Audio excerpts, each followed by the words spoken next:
राज्यभरातल्या इतर महत्त्वाच्या बातम्यांचा वेगवान आढावा घेऊयात।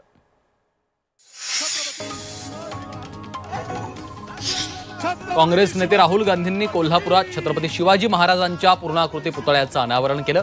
या निमित्तानं राहुल गांधी तब्बल 14 वर्षांनंतर कोल्हापुरात आले होते।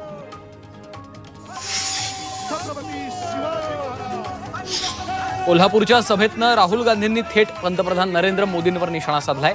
देशात 2 विचारसरणी आहेत, त्यातली एक विचारसरणी संविधान संपवतीये असा हल्लाबोल राहुल गांधींनी केला आणि याच विचारसरणीनं छत्रपती शिवाजी महाराजांचा राज्याभिषेक होऊ दिला नाही। नियत खोटी असल्यामुळे राजकोट किल्ल्यावरचा पुतळा पडला अशी टीका देखील राहुल गांधींनी केली आहे। केंद्रीय मंत्री नितीन गडकरींच्या हस्ते नागपूरमधील डबल डेकर उड्डाणपुलाचं लोकार्पण करण्यात आलं।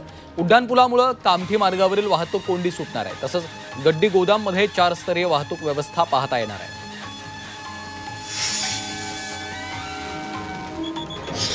मुख्यमंत्री तीर्थदर्शन योजनेअंतर्गत भंडारा जिल्ह्यातनं अयोध्येसाठी ट्रेन रवाना झाली आहे। पहिल्या फेरीत 800 भाविक रवाना झालेत। आमदार नरेंद्र भोंडेकर, परिणय फुके जिल्हाधिकाऱ्यांनी ट्रेनला हिरवा झेंडा दाखवला।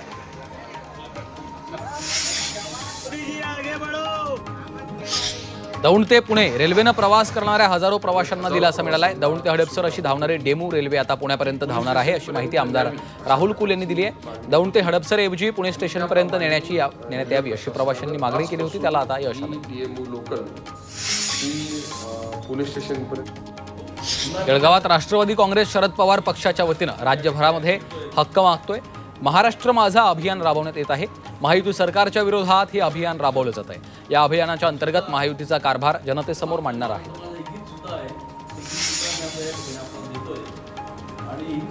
वर्ध्याच्या कारंजामध्ये पहिलाच मोठा नवा वस्त्रोद्योग उभारण्यात येणार आहे। या प्रकल्पात रेडीमेड कपड्यांची निर्मिती होणार आहे। कारंजा औद्योगिक वसाहतीमध्ये 750 कोटींची गुंतवणूक केली जाणार आहे। या वस्त्रोद्योगामुळे 15,000 कामगारांना रोजगार मिळणार आहे। युनेस्कोच्या पथकानं किल्ले प्रतापगडाला भेट दिली। यावेळी पथकानं किल्ल्यावरील वास्तूंची पाहणी करत माहिती जाणून घेतलेली आहे। किल्ल्याची तटबंदी तसंच इतरही वास्तू सुस्थिती असल्यामुळे पथकानं जपणूक करणाऱ्या सेवेकरांचं कौतुक केलंय।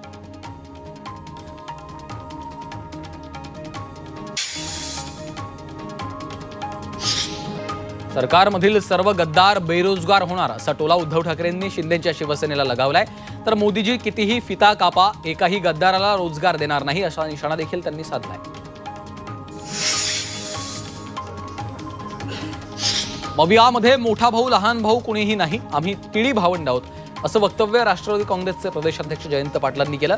महाराष्ट्रात सत्ता आणणं हे महाविकास आघाडीचं ध्येय आहे, त्यामुळे मवियामध्ये मुख्यमंत्री पदावरनं वाद नसल्याचं देखील पाटलांनी स्पष्ट केलंय। राज्यात भाजप आणि संघ फेक नरेटिव्ह पसरवतोय असा आरोप संजय राऊतांनी केलाय। राज्यात परिवर्तन होणार असल्याचा विश्वास संजय राऊतांनी व्यक्त केला।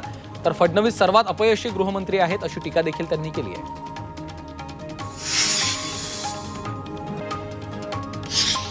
वडील 70 पार गेल्यावर आपल्या डोळ्यादेखत मुलावर जबाबदारी सोपवतात, मात्र काही जण ऐकतच नाहीत। एवढा हट्टीपणा कशाला असं म्हणत अजितदादांनी शरद पवारांवर प्रत्यक्षपणे निशाणा साधलाय।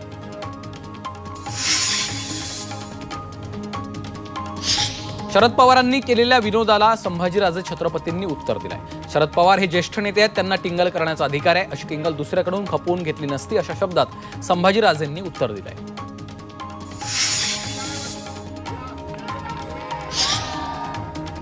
आगामी काळात एकनाथ शिंदेच उद्धव ठाकरेंच्या सोबत येतील असं वक्तव्य माजी मंत्री राष्ट्रवादी काँग्रेस शरद पवार पक्षाचे ज्येष्ठ नेते गुलाबराव गावंडींनी केलं। अकोल्यातल्या आदिवासी भागात क्रांतीसूर्य बिरसा मुंडा यांच्या पुतळ्याच्या अनावरणावेळी त्यांनी हे वक्तव्य केलंय।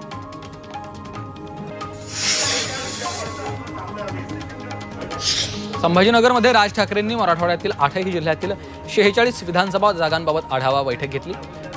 यावेळेला ठाकरेंनी पदाधिकाऱ्यांसोबत चर्चा करत कुठल्या जागा लढता येतील याची चाचपणी केली आहे। या बैठकीला प्रत्येक जिल्ह्यातनं 30 महत्त्वाचे पदाधिकारी उपस्थित होते।